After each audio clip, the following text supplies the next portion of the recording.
ഹരേ കൃഷ്ണ. നവതാഭക്തി.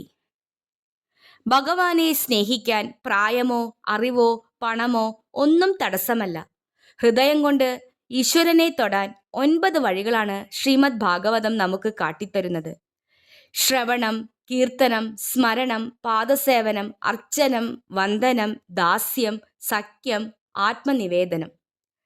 ശ്രവണം കീർത്തനം വിഷ്ണോ, സ്മരണം പാദസേവനം, അർച്ചനം വന്ദനം ദാസ്യം, സഖ്യമാത്മനിവേദനം. പ്രഹ്ലാദ കുമാരൻ തൻ്റെ പിതാവായ ഹിരണ്യകശിപുവിനോട് പറയുന്ന ഈ നവതാഭക്തി ഓരോ ഭക്തന്റെയും ജീവിതത്തിലെ വഴികാട്ടിയാണ്. ഇതിൽ ഏത് വഴിയാണ് നമ്മുടെ മനസ്സിന് ഏറ്റവും പ്രിയപ്പെട്ടതെന്ന് നമുക്ക് നോക്കാം. ഒന്നാമതായി ശ്രവണം. ഭഗവാന്റെ കഥകളും നാമങ്ങളും ഭക്തിയോടെ കേൾക്കുക. ഉദാഹരണം: പരീക്ഷിത്തും മഹാരാജാവ്. കീർത്തനം.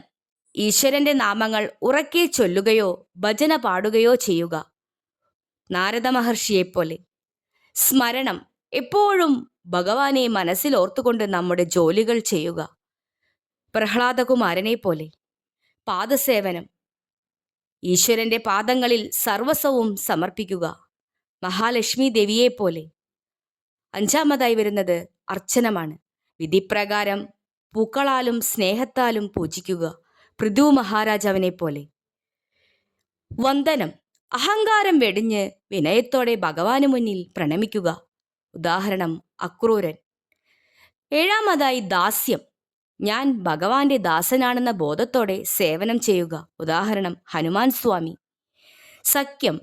ഭഗവാനെ നമ്മുടെ ഏറ്റവും അടുത്ത സുഹൃത്തായി കാണുക, അർജുനനും കുചേലനെയും പോലെ. ആത്മനിവേദനം.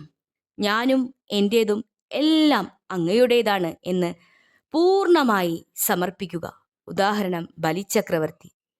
വിശ്വാസത്തിൻ്റെ ഈ 9 വഴികളിൽ ഏതെങ്കിലും ഒന്നിലൂടെ സഞ്ചരിച്ചാൽ മതി, ഭഗവാൻ നമ്മെ തേടിയെത്തും.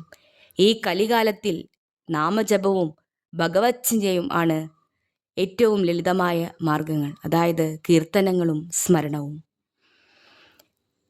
നാമജപത്തോടെ കീർത്തനങ്ങൾ ആലപിച്ച് ഭഗവാനെ ചിന്തിച്ച് സ്മരിച്ച് മനനം ചെയ്ത് നമുക്ക് മുന്നേറാം. ഈ നവതാഭക്തിയിൽ നമ്മൾ ഓരോരുത്തരും ആചരിച്ച് മുന്നോട്ട് പോകുക. എല്ലാവർക്കും മംഗളം ഭവിക്കട്ടെ. ഹരേ കൃഷ്ണ. സർവം ശ്രീ രാധാകൃഷ്ണാർപ്പണമസ്തു.